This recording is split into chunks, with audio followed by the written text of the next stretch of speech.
Hello बच्चों, let's read this question. The question say that the correct statement among first and third are. अब यहाँ पर बच्चों तीन स्टेटमेंट दिया गया, इन तीनों में से कौन सा करेक्ट है इसके रिगार्डिंग चार ऑप्शन है, हमें बताना है। तो सबसे पहले हम क्या समझेंगे बच्चों, यहाँ पर की कॉन्सेप्ट। अब यहाँ पे की कॉन्सेप्ट हम क्या लगाएंगे बच्चों, की कॉन्सेप्ट लगाएंगे वीबीटी। इसका मतलब होता है valence bond theory.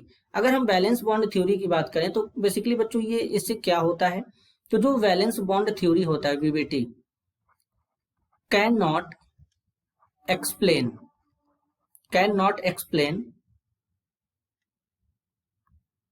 balance bond theory cannot explain the color exhibited by transition metal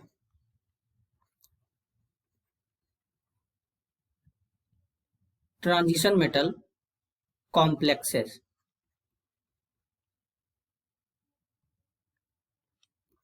And valence bond theory also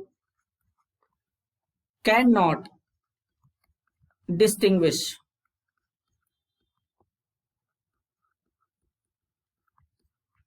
between strong filled ligand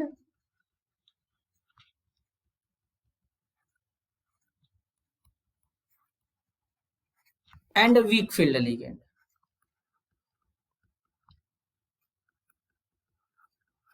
weak field ligand, ये स्ट्रॉन्ग फील्ड और वीक फील्ड लिगेंड के बारे में distinguish नहीं कर सकता है बच्चों।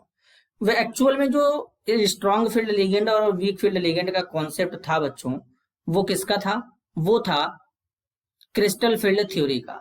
तो इसलिए यहाँ पर अगर हम बात करें, पहला जो स्टेटमेंट है, the valence bond theory can not explain the colour exhibited by transition metal complex, ये सही है। सेकंड बोला गया valence bond theory can predict quantitatively the magnetic property of transition metal complexes. तो बेसिकली बच्चों यहाँ पर ये बिल्कुल, यहाँ पे अगर बात करें तो जो यहाँ पर सेकंड है हमारा, यहाँ पर जो बच्चों सेकंड है ये यहाँ पे गलत है। तो बेसिकली यहाँ पर थर्ड की बात करेंगे, valence bond theory can not distinguish strong field ligand with field ligand, तो ये भी हमारा बच्चों सही है। बैलेंस बॉन्ड थ्योरी जो है बच्चों, ये मैग्नेटिक प्रॉपर्टी जो है ट्रांजिशन मेटल कॉम्प्लेक्स का, इसको भी ठीक से एक्सप्लेन नहीं कर पाता है, क्योंकि वहां पे इलेक्ट्रॉन पेयर अनपेयर का कॉन्सेप्ट चलने लगता है। तो यहाँ पर केवल दो स्टेटमेंट सही है, पहला और तीसरा। तो फाइनल आंसर यहाँ पे क्या होगा, option C 1 and 3 only. This is your answer. I hope you understood it well. All the best.